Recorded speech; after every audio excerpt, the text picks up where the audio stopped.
Hey folks, Dude here, coming to you of all things, coming to you Thursday. Oh man, June 6th, ninth something. No, it's not a good day to be in Dude Head. Dude Head is migraine ridden.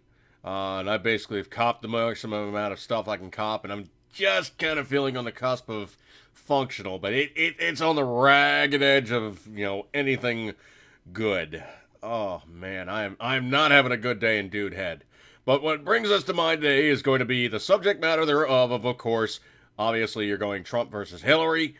There's something very, very troubling about Hillary Clinton.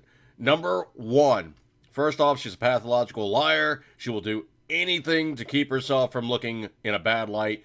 That is sociopathic. Truly sociopathic. They can never claim blame for themselves for doing something wrong. They're always seen in the right light. They are very, very good at steering blame to somebody else or shifting it in such a way that they color themselves by coming up with this huge, grandiose scheme of describing themselves as something that they're not.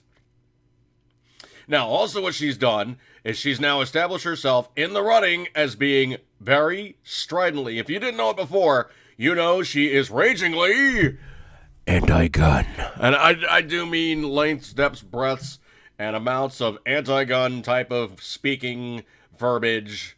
Call it what you will. She even stated most recently that the Second Amendment is, quote, subject to reasonable regulation, end quote. Well, you know what? The Supreme Court has been, even a very not great Supreme Court, kind of very even odds with only slight tendencies, unfortunately now with Justice Alito passing, they're evened up, 4-4. Four very good liberals, four fairly conservative people, and they tend to be going, we're not doing anything right now, The next presidential election is huge, okay? If for nothing else, just a very simple fact that those people that they're going to be putting into the Supreme Court, you know for a fact, Hillary is going to be putting in a Sotomayor who's left of Sotomayor, left of Ginsburg, left of all these raging hard left, red Bible pounding communist dickheads.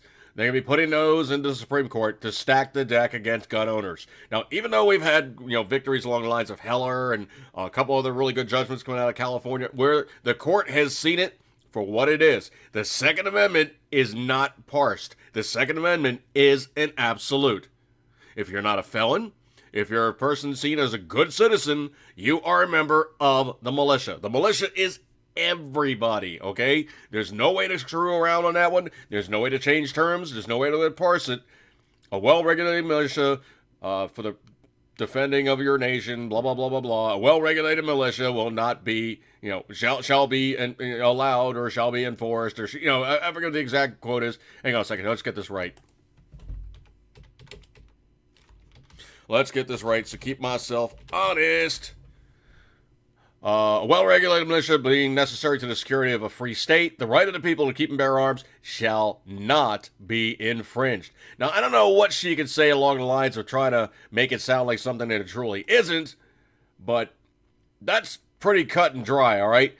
Well-regulated militia. Now, what they meant by the classic phrase of regulated was those people who knew what they were doing with the rounds coming out of the tube. They knew which end of the tube the round came out, and they were well-versed in the usage of a firearm. In other words, they were trained up and they were self-armed. Being necessary to the security of a free state. Translation, you are defending the homeland from all enemies. And that's the oath I swore when I joined the Marine Corps several times. And every time that you re-enlist, you swear that oath. I affirm and attest to defend the Constitution of the United States from all enemies, foreign and domestic.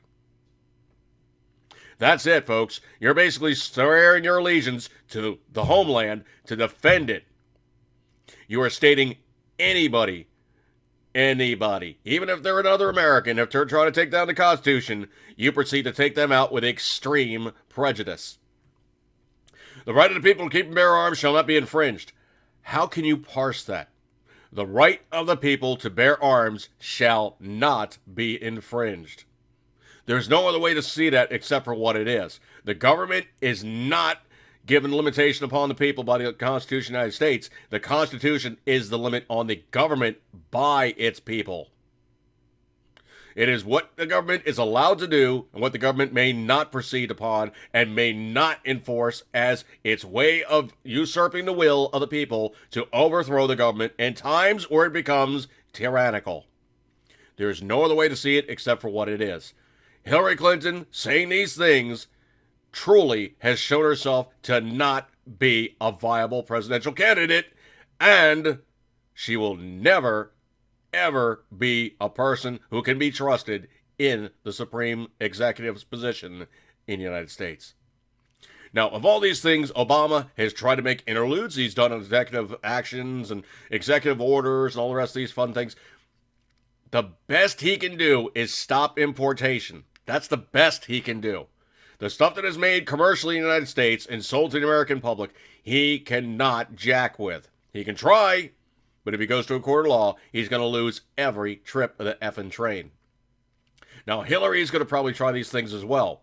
The problem is, if she has a Congress and a Senate that does not agree with her, it does not allow these things to go forward, and if they have a set of balls, they will put up legislation in way, shape, and form that even if she tries to veto it, they have the votes to override her executive orders when they say, with rule of law, you may not step on these people's constitutional rights to keep and bear arms. It shall not be infringed. It is our constitutional duty to take you down as one of the three legs of the triangle in the way that the country is run. You have three legs of the Constitution running the country. You have the president, the executive. You have the Supreme Court, which is judicial. Then finally you have the Congress and the Senate, which would be the legislative. Those three things. It's not hard science, folks. If you know the way the country works and the way the country is supposed to work, a tyrannical president, number one, shouldn't be able to be effective. Number two, if they proceed, they get taken down by being impeached. Number three, they get charged with removal of office by the legislative class, because the Supreme Court would be kind of nullified on that one. It would be the Congress and the Senate as the judge, jury, and executioner to get a president out of office who has been impeached. Now, any president that tries to take down any portion of the Constitution needs to have its removal. Now, of all those things, unfortunately, there's such a bunch of pussies in the Congress and the Senate. Obama's run roughshod over the Constitution time and again, and he's never been held to task. Now, it's not going to be real hard to say that Hillary is this screaming Harridan, not very well-liked person, would not have that same kind of, credit card to do anything that she wants to, because number one, she's not black, and number two, she is not Obama. Sorry, so folks, here's how you're going to proceed on this one. It's a very simple thing to do, and I'm going to move this couple on out the way. This is very simple, very easy, and it's going to be very effective. Now, you guys have seen the major traction that was taken over by the Black Lives Matter guy, or guys, or people, or groups, or whoever, the Black Lives Matter group, okay? Because black Labradors do matter, okay? So you wish to go, what? Oh, okay, well, I'm not going to say the other one. Black Lives Matter is a whole hell of a lot better than the other guys. Here's how you chastise, circumvent, circumcise, and circumscribe Hillary. Just simply put this in there, folks. Hashtag CrookedHillary. It has got traction. It's being used in a lot of places. And as a hashtag, it's easy to remember. And anybody can read it in about a half a second and go, oh yeah, So spread around and start using this hashtag everywhere. Hashtag CrookedHillary. All one word. All right, folks, I'm going to break all of this one. Remember, she is, so she is. So you just simply have to make the point that continues to say that, well, she is. All right, folks, I'm going to break up this one. Eat good, keep centering. As always, you know it, you love it. Keep your powder dry, brothers and sisters, because you might have to defend the Constitution from all enemies, foreign and domestic, and this one is way, way domestic. It needs to be foreign. Hopefully, we can just take her ass and ship her off someplace else where she really, truly belongs. I'm thinking a place underground, say like a nice jail where you got to pump daylight to her.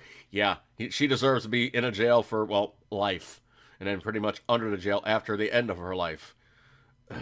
I won't forget Benghazi, and I won't forget those 4 Americans. See you guys.